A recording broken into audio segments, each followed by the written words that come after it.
अस्सलामुअलैकुम and welcome to all YouTube members. जी जनाब, क्या हाल चाल है आप सबके।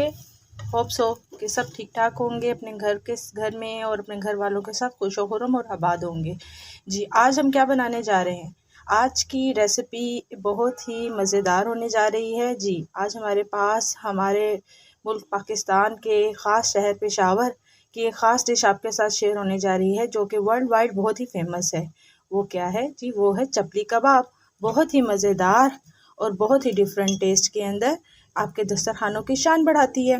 जी, चपली कबाब बनाने के लिए ये मेरे पास बीफ का कीमा है, जो कि हाफ़ के जी है। ये आप मटन कीमा भी ले सकते हैं और लैम का कीमा भी यूज़ कर सकते हैं। साथ में मेरे पास ये ऑनियन है। बस ऑनियन है तकरीबन तकरीबन 2 मीडियम साइज़ की ऑनियन है, ठीक है। और उसको मैंने फाइन चॉप करके और इसका मैंने बिल्कुल बारीक बिल्कुल करके इसको, और इसका मैंने सारा जो जूस था, वो मैंने पानी था वो निकाल दिया। एक मीडियम साइज़ की मेरे पास टमाटर है, एक मीडियम साइज़ की टमाटर जिसको मैंने फाइनली चॉप कर लिया, बहुत ही बारीक बारीक, ठीक है, जैसे आप देख सकते हैं। ये 2 अदद हरी मिर्चें हैं, इसको भी मैंने बहुत फाइनली चॉप कर लिया है। लहसुन 1 टेबल स्पून फाइनली चॉप, अदरक 1 टेबल स्पून फाइनली चॉप, हरा धनिया 2 table spoon heap finally chopped, ठीक है। इन सब इंग्रेडिएंट्स को हम कीमे के साथ अच्छी तरह मिक्स करेंगे, ठीक है। और साथ में मेरे पास कुछ ड्राई इंग्रेडिएंट्स हैं, जिसको मैंने ग्राइंडिंग मिल में ग्राइंड कर लेना है, क्योंकि पास लोगों को तो इसका साबुत टेस्ट पसंद होता है मुंह में, लेकिन जो हमारे बच्चे हैं हमारे घर में और ज़्यादातर यंगस्टर्स हैं, वो मुंह में आता हुआ उनको अनारदाना हो गया, सूखा धनिया हो गया, उसका टेस्ट अच्छा नहीं लगता, ठीक है। और ख़ासतौर पर घर के जो हमारे बुजुर्ग हैं, उनके दांतों का काफ़ी इशू होता है, तो वो कहते हैं कि कोई चीज़ ऐसी जो दांतों में ना फंसे, उससे अवॉइड करना चाहिए। तो उसके लिए हम क्या करेंगे, ये मेरे पास 1 टीस्पून अजवाइन है, ठीक है। ये 1 टू हाफ़, ठीक है, टेबल स्पून मेरे पास है ये सूखा धनिया, और 1 एंड हाफ़ टेबल स्पून जो है मेरे पास है सफ़ेद ज़ीरा। सूखा धनिया, सफ़ेद ज़ीरा और अजवाइन हल्की सी मैं तवे के ऊपर भून लूँगी, ठीक है। आप अजवाइन को ना भी भूनना चाहें तो मत भूनें, कोई ऐसा इशू नहीं है, ठीक है। लेकिन सूखा धनिया और ज़ीरे को भूनने से इसका टेस्ट और भी ज़्यादा इन्हेंस हो जाता है, और हमारे खानों में ये और भी ज़्यादा बहुत ही ज़बरदस्त किस्म का फ्लेवर, अरोमा और हमारे खानों की खुशबू को बढ़ा देता है, ठीक है। तो मैं इनको भून के और ग्राइंड करके लेके आती हूँ, और मिक्सिंग किस तरीके से करेंगे और कौन कौन से और इजाफी इंग्रेडिएंट्स आएंगे जो हमारी चपली कबाब को और भी मज़ेदार और चटखारेदार बनाएंगे, ठीक है, वो मैं आपको बताती हूँ।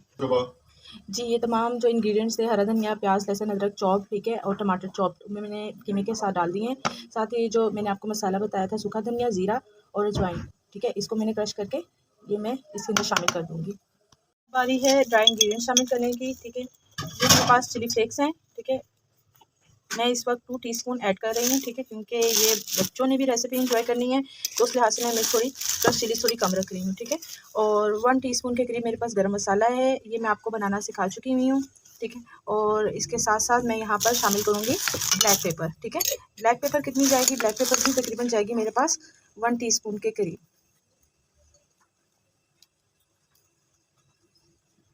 ठीक है। 1 टीस्पून के करीब ब्लैक पेपर शामिल कर दी। अब यहाँ पर आता है बाइंडिंग एजेंट, जो कि चपली कबाब को हम जब फ्राई करते हैं तो टूटने नहीं देता। वो एजेंट क्या है, वो 2 चीज़ें हैं जो आप यूज़ कर सकते हैं ऑप्शन के ऊपर। अगर तो आपको मकई का आटा अवेलेबल है, तो यहाँ पर आप तकरीबन 2 टेबल स्पून के करीब मकई का आटा ऐड कर देंगे। और अगर मकई का आटा अवेलेबल नहीं है तो नो इशू, ठीक है। आपके पास जो मैदा होता है, प्लेन फ्लोर जो होता है, वो भी आप यहाँ पर 2 टेबल स्पून ऐड कर सकते हैं, ठीक है। नंबर 2 जो बाइंडिंग एजेंट जो हमारे कबाब को अच्छे तरीके से आपस में बाइंड करके रखता है, वो क्या है, वो है जी अंडे का फंडा, बिल्कुल। जी, एक अंडा मैं इसके अंदर शामिल कर दूँगी, और बाद में हम देखेंगे कि अगर हमें इसके अंदर बाइंडिंग के अंदर कोई इशू आएगा तो फिर हम एक और अंडा इसमें शामिल कर सकते हैं, ठीक है। फिलहाल के लिए इतना, और इसको हम अच्छे तरीके से मसल के आपस में अच्छे तरीके से मिक्सिंग कर लेंगे। चपली कबाब जितने अच्छे तरीके से मिक्स होगा आपस में इसके इंग्रेडिएंट्स, उतना ही इसका फ्लेवर इन्हेंस होगा और उतना ही आपको मज़ा देगा खाने के अंदर, ठीक है। और यहाँ पर मैं थोड़ा सा इसके अंदर रेड चिली पाउडर भी हल्का सा बिल्कुल ऐड करूँगी, ठीक है, या हाफ़ टीस्पून के बराबर है, ठीक है। बस ये हमारे इंग्रेडिएंट्स हैं चपली कबाब के। इसको अच्छे तरीके से मिक्स करते हैं, 2 घंटे के लिए मैरिनेट होने के लिए लगते हैं, और फिर झटपट फ्राई करते हैं। अच्छा, चपली कबाब बनाने के लिए सबसे जो ज़्यादा ख्याल रखना है, वो इसके अंदर फ़ैट की क्वांटिटी का है, ठीक है। अगर आपके पास 1 केजी आपके पास कीमा है, तो उसके अंदर 25% फ़ैट होना चाहिए। अगर आपको फ़ैट दस्तयाब नहीं है आपकी मार्केट के अंदर, या आप अचानक आपको आइडिया आया कि चलिए आज चपली कबाब बनाएं और आपने कीमा फ़ैट वाला नहीं बनवाया, तो आपके पास घर में जो घी होता है, ठीक है, वो आप इसके अंदर 2 टेबल स्पून ऐड कर सकते हैं, या फिर बटर, ठीक है। वो दोनों चिकनाई का काम करेंगे, और आपके जो है वो कीमे के अंदर फ़ैट जो है वो जो कमी रह गई है वो उसको पूरा कर देंगे, ठीक है। तो फ़ैट इसके अंदर बनाने के लिए आपके कीमे के अंदर तो घी या फिर बटर, ये दोनों आपके पास ऑप्शंस मौजूद हैं, आप इसके अंदर यूज़ कर सकते हैं। जी जनाब, ये देखिए हमारे कीमे की मिक्सिंग बहुत ही बेहतरीन किस्म की हो चुकी हुई है। अब मैं तकरीबन इसको 1.5 से 2 घंटे के लिए रख दूँगी, अगर मेहमान आज ही आने हैं। और अगर आपके पास एक दिन बाद में आपने इसको यूज़ करना है, तो आप बेशक इसको ओवरनाइट रख सकते हैं और इसको यूज़ कर सकते हैं, ठीक है। तो अब फ्राइंग के अमल की तरफ चलते हैं, तो चलें अब करते हैं इसको फ्राई। जी जनाब, कीमे को हमारे मैरिनेट हुए हुए तकरीबन 2 घंटे हो चुके हुए हैं। अब इसके कबाब बनाना स्टार्ट करते हैं। कबाब बनाने के लिए जितना मुझे मटीरियल कबाब का साइज़ का रखना है उतना मैं मटीरियल ले लूँगी और इसका गोल बाउल लेके, ठीक है। और मैंने एक चीनी की प्लेट ली है, ठीक है, चीनी या प्लास्टिक जो भी आपके पास अवेलेबल है वो लेके इसके अंदर मैं हल्के हाथों से इसको फैला लिया, ठीक है। फैलाने के बाद मेरे पास ये रिंग्स में कटे हुए टमाटर थे, मैंने इसके सेंटर में प्लेस कर दिया। अब बहुत ही एहतियात के साथ मैं इसको प्लेट में से अलहदा करके पैन में डाल के फ्राई कर लेती हूँ। ये देखें, ये पैन में डल चुके हैं हमारे पास कबाब हमारा, और ऐसे हम हल्के हाथों से इसके ऊपर भी ऑयल डालते रहेंगे, ठीक है। अच्छा, बाज़ार में क्या करते हैं कि बाज़ार में जो फ्राइंग के लिए घी यूज़ कर रहे होते हैं उसके अंदर जो है वो चर्बी यूज़ करते हैं, ठीक है। तो वो चर्बी के लिए अगर फ़ैट आप घर पे ला के उसको तवे पर डाल दें और उसको ढक दें हल्की आंच के ऊपर, तो वो फ़ैट जो है वो बिल्कुल मेल्ट हो जाएगा और उसका घी निकल आएगा, और फिर आप उस घी के अंदर इसको फ्राई करेंगे तो बहुत ही बेहतरीन और बिल्कुल बाज़ार वाला जायका आपके पास आ जाएगा, ठीक है। और इस तरीके से हम इसे दोनों साइड को फ्राई कर लेंगे, और इस तरीके से बाकी भी कबाब हम बना लेंगे और एंजॉय करेंगे इसको ग्रीन चिली और हरा धनिया के रायते के साथ और गर्मा गर्म चपाती के साथ।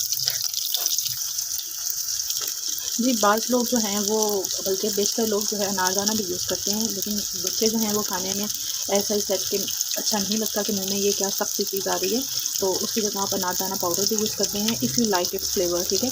Otherwise you can skip it, ठीक है। तो मैंने यहाँ पर स्किप किया है क्योंकि मुझे और मेरे घर वालों को उसका फ्लेवर को इतना अच्छा नहीं लगता, ठीक है। तो मज़ेदार सी फ्राइंग चल रही है, अब इसको हम डिश आउट करते हैं।